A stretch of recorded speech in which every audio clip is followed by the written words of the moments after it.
Seorang tukang ojek menjadi korban begal sadis yang beraksi di wilayah Kabupaten Lahat. Kondisi korban yang sudah kritis langsung dilarikan warga ke rumah sakit untuk mendapatkan pertolongan. Namun naas bagi korban yang diketahui bernama Mardianto ini, sebelum sempat memberikan keterangan kepada pihak kepolisian, dirinya sudah menghembuskan nafas terakhir di rumah sakit. Polisi kini masih mendalami kasus ini karena Mardianto diduga menjadi korban pembegalan. Akibat kejadian tersebut, korban kehilangan sepeda motor serta mengalami luka-luka di bagian kepala yang diduga akibat hantaman benda tumpul, serta luka tikam di bagian punggung yang mengakibatkan korban tewas setelah sempat mendapatkan perawatan intensif.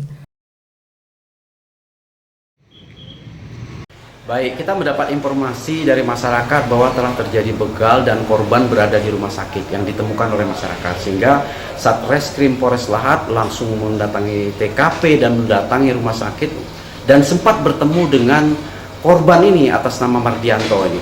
Ketemu dengan korban dan pada saat itu korban masih sempat berbicara, menyampaikan bahwa kejadiannya jam 3 subuh, dia baru keluar dari rumah kemudian mengangkut penumpang dan ditemukan oleh masyarakat jam 5 subuh sudah tergeletak di depan masjid di daerah Kota Lahat.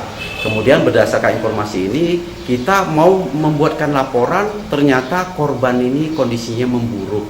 Sehingga untuk mengambil keterangan kepada korban kita hentikan, kita mendatangi TKP, satuan kami mendatangi TKP, di TKP memang ditemukan ada pisau yang digunakan untuk menusuk korban ini.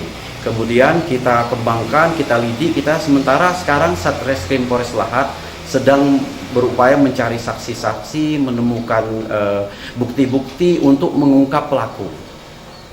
Kalau dugaan sementara, kalau hasil visum kita masih menunggu, namun kalau untuk yang kita lihat sendiri bahwa ada tusuk di belakang, tusukan pisau di belakang, kemudian pukulan benda tumpul di daerah muka ya sampai babak belur.